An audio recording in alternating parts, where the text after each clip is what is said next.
because it occurred to me in the middle of the game, I'm like, I want to gauge how invested and interested people are in this game. So I put out a Twitter poll question. Which one would you rather see? What would you rather see happen? The USA win this game against Canada, or the Penguins come back and make the playoffs this year? And almost 60% of people said, I want the USA to beat Canada and win this thing. I just voted in it because I still can. And it ended up evening out to almost 50-50. Right, but that's because it was after the game. But when the game was going on, it was heavy in the USA favor. It was 60 to 70% USA. And man, when this tournament started, and this is a testament to the players who made it what it was and how seriously they took it, I looked at this as an exhibition. I mean, legitimately, guys like Ryan Whitney were asking, are they going to hit in this thing?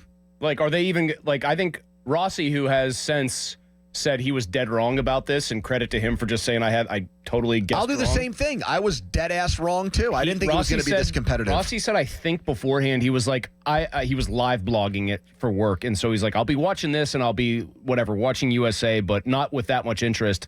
I think these guys are going to be going 75 to 80%. I give full credit to hockey players. They desperately want to play for their flag. And it made this That's event. right. And, it just made the event. And especially with hockey, and maybe it goes all the way back to what happened almost 45 years ago. The anniversary, I think, is tomorrow of the Miracle on Ice. It brings out tribalism, patriotism, and jingoism more than any other sport. Because you're willing to say, I'd rather win this made-for-TV hockey event that didn't even include one of the best countries in the world at it. One of the three best. Yes. I'd rather do that than my team that I root for 82 nights a year rally to make the playoffs, whereas we've seen with the Stanley Cup playoffs, anything can happen. So I have a lot of different thoughts on it. The first one is this sounds like a fence-sitting take, but it's not. There was just some part of me that wanted to see Canada and Crosby win, and it's not like some anti-U.S. take. It's just how I felt. I wanted to have it both ways. I know. I saw you tweet about that, and then you tweeted right after, Freebird is still a great tune. It is. You know what I just loved, man? My takeaway, we got a Game 7 in intensity level, and honestly, it was better than a Game 7 because you're never going to see that much talent on each team, and even the best two NHL teams aren't going to be close to the talent level on ice, shift after shift, line after line. We got a Game 7 on February 20th. Yes, intensity-wise. I mean, like, you know what it felt like? It felt like a little sports treat for all of us. 100%. Great sporting events at random times when you don't expect it are just orgasmic, exhilarating. It felt like a little treat. Amanda's in Columbus for work, so I put Stella down at 8. The game said it started at 8, but that really meant 8:30. And I was able to give that sucker my full undivided attention last night. And I was like, this is... Okay, I'll give you another take. You got your full undivided attention. You want to know how much it drew me in? I had to do the sports call last night. I had the game recording. I got ticked off. Like, I didn't want to listen to it in the car because listening's always a little bit different. I wanted to be able to go back if I needed to and watch the third period if, like, there was a ton of action. I was somewhat annoyed. Love going on the sports call. Love talking.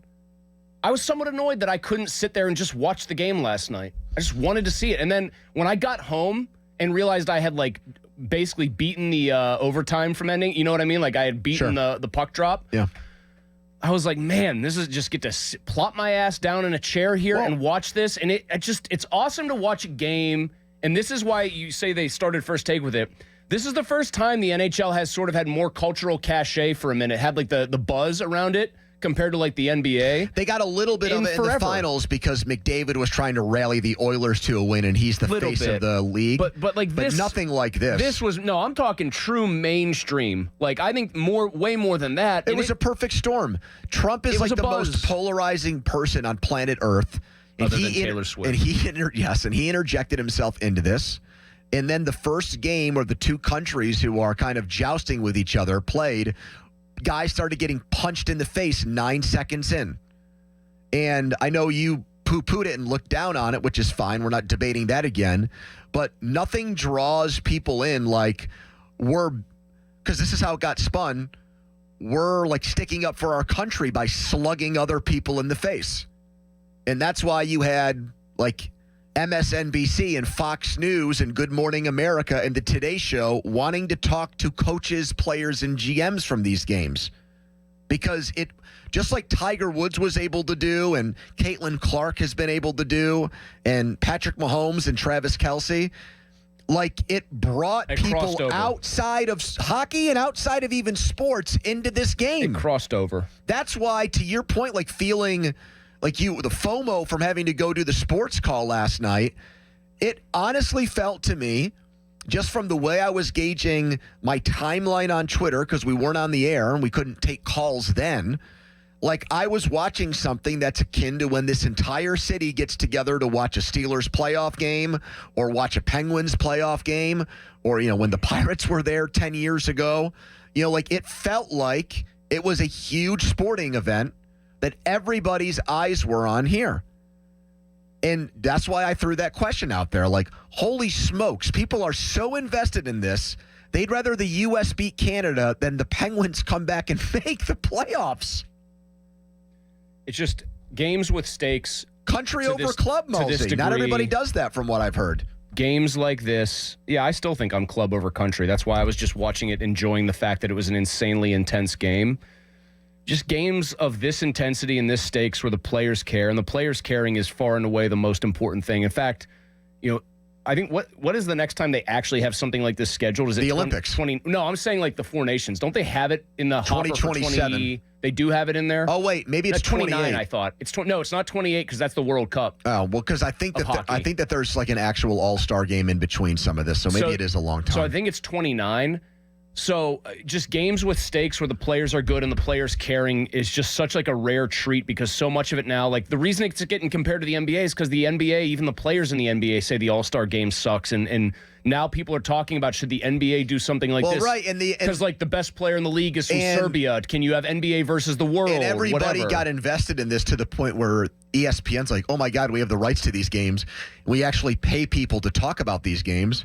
So they put PK Subban in there like they would put Ryan Clark or Dan Orlovsky on the air on these shows. And he's just burying basketball. Like these guys don't give a rat's ass. Meanwhile, I mean, he's not the best messenger of that. Like No, he was getting clobbered on Twitter by certain people. I'm watching him like show up to Stanley Cup games with a economy-sized jug of mouthwash only to get his ass spanked by Sid. But either way, I mean, it's still entertaining, and I think in this city especially that comment resonates because we're so pro-hockey and anti-NBA. For the most part, not everybody, but you get my gist. Well, it's trendy in Pittsburgh it's fashionable to be anti-NBA at all times. Whether that reflects reality or not, doesn't even matter. I came away from it thinking, this was awesome. They better not try to ruin it like they did outdoor games in the Winter Classic. Do it too much? They should do this like the Ryder Cup, which has the same sort of, you called it like jingoism, patriotism, nationalism. In that case, it's Europe versus, obviously, America. Every 2 years. And every 2 years, whoever wins it has that extra year to gloat, and whoever loses has that extra year to stew, especially if you lose in the title game. I even think if you can reintegrate Russia into it, you keep it Four Nations. And whoever finishes in last, it's like relegation. They get kicked out. I kind of like that idea, actually. Bump them and bring whoever. Obviously, Russia would be the first one coming up with a good idea. You got that brain working today. I came up with that on the sports call. Unfortunately, I don't know how many people actually saw it because they were watching the game, understandably. I just think you can make this a thing that will not get stale, that these guys are always going to care about. Like I said, and it could be awesome for hockey in the long term. It felt like